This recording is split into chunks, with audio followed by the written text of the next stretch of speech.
Hi friends, ಇವತ್ತಿನ ವಿಡಿಯೋದಲ್ಲಿ ಜಾಗರಿ ಅಂದರೆ ಬೆಲ್ಲನ ಆಲೆಮನೆಯಲ್ಲಿ ಹೇಗೆ ರೆಡಿ ಮಾಡ್ತಾರೆ ಅಂತ ನೋಡ್ಕೊಂಡು ಬರೋಣ ಬನ್ನಿ. ಇವತ್ತು ನಾವು ವಿಜಯಪುರ ಜಿಲ್ಲೆಯ ಬೂದಿಹಾಳ್ ಗ್ರಾಮದ ನಿವಾಸಿ ರಮೇಶ್ ಬಿರಾದಾರ್ ಅವರ ಆಲೆಮನೆಯಲ್ಲಿ ಇದ್ದೇವೆ.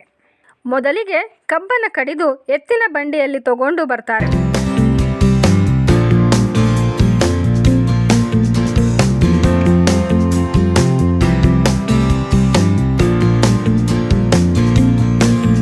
ಆಮೇಲೆ ಕಬ್ಬು ನುರಿಸೋ ಯಂತ್ರದಲ್ಲಿ ಹಾಕ್ತಾರೆ.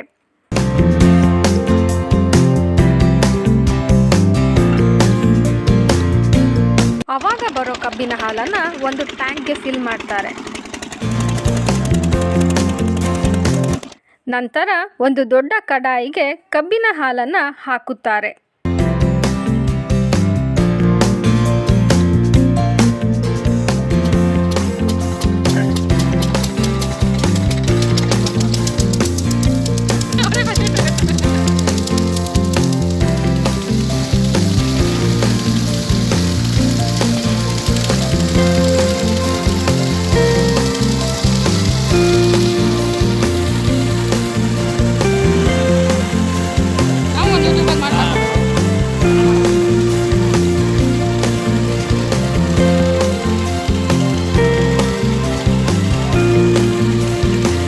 ಆಮೇಲೆ ಕಬ್ಬಿನ ಹಾಲನ್ನು 3 to 4 hours ಕುದಿಸುತ್ತಾರೆ.